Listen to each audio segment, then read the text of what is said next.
problem with Single White Female 2 isn't that it was a trashy, almost soft porn made-for-TV film that was riding the legend of a popular name. It's that it had the seed of a half a good idea for a movie. It could, with a little effort, have been its own thing. There are films that need a sequel, there are films with good sequels, and there are films that can just be. Single White Female falls into the latter category. Single White Female 2, well, it's practically blasphemy. The entire movie looks like it was shot over a long weekend in rented apartments. For all I know, it was. That's not even a criticism. That's a standard operating procedure for this era of direct-to-video sequels. The aim wasn't to honour a franchise. The aim was to produce something cheap enough that the title alone could generate profit. And I'll cut to the chase, and let's not be shy, we're all friends here. It's bad. Just so we're clear, the original film worked because it told its story. No ambiguity, no teasing something deeper. It doesn't get much cleaner. Between them, Bridget Fonda and Jennifer Jason Leigh built the whole thing on the character's intention. It was a nasty, twisted psychological thriller, but it has a point of view and something to say even. It doesn't try to scare you, it just gets under the skin and makes you itch. It sneaks its way into your subconscious. The most dangerous idea it has is that it could actually happen to you. It plays with your ideas of identity, insecurity and even loneliness. It makes you itch because everyone on some level gets it.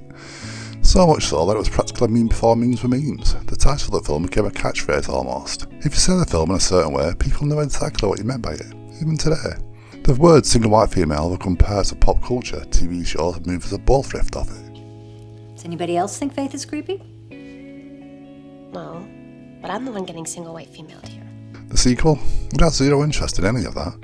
It has a subtitle of The Psycho, but if you were around for the original popularity of the film, it's quite a redundant one. It's not a continuation, it's not an expansion, and there are no returning cast members.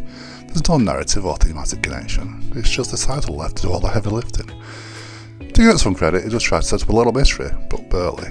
The film opens with a little girl finding her mother dead in a bathtub after slitting her wrists. Grim, but it doesn't give us any more than that, and we flash forward. We're introduced to Holly and Jan, the professional ladies. Not that kind, but well, maybe, judging by some of their actions.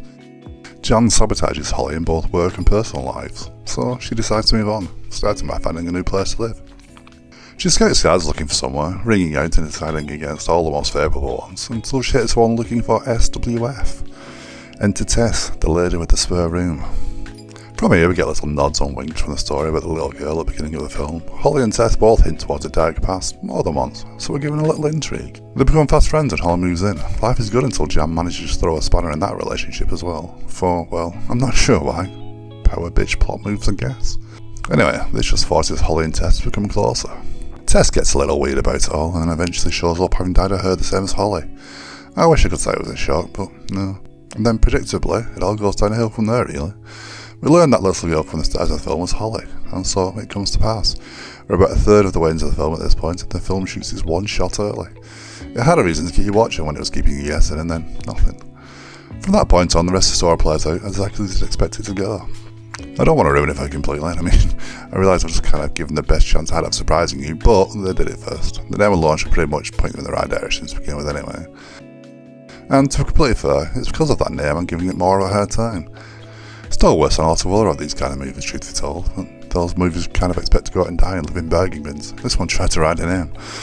In the first film, Hetty is terrifying because she's human, damaged, lonely, desperate, but grounded. In this one, both Holly and Tess feel like they're assembled out of leftover cliches. Not just them, but all the characters. There's no logic behind anything any of them do. No progression, no escalation. It's just one red flag after another, thrown on screen like the director is ticking off a shopping list. We've seen all this before and we've seen it done way better by the actual original film and more. The difference is that here, none of it lands. It's not suspenseful, it's not unsettling, it's just flat. It's a script that probably started off live with a generic roommate thriller written across the top of it. And whenever the film runs into ideas, which is quite frequent, it doesn't try and find any tension, it just defaults to softcore thriller. It's like, that's a substitute for actual tension. I mean, of course Phil watch running around the world doing completely mundane tasks, and of course a shy retiring Tess just happens to have lesbian tendencies before disappearing into the murky underworld of sex clubs. And yeah, look, I get it, the first film was also dubbed an erotic thriller, but these two films, they're just not the same. And normally, this is the part I give you some kind of behind the scenes tidbits, a casting change, a production mishap, someone saying something mildly regrettable in an interview, but Single White Female 2 gives you nothing. There are no interviews, no production notes and no DVD commentary.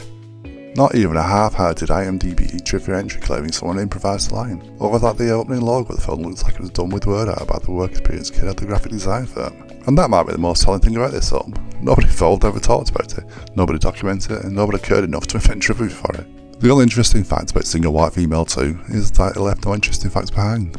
By the time you reach your third act, the film is trying to convince you that the stakes are high. They're not. You're watching the scenes you recognise without the craft that made them matter in the first place.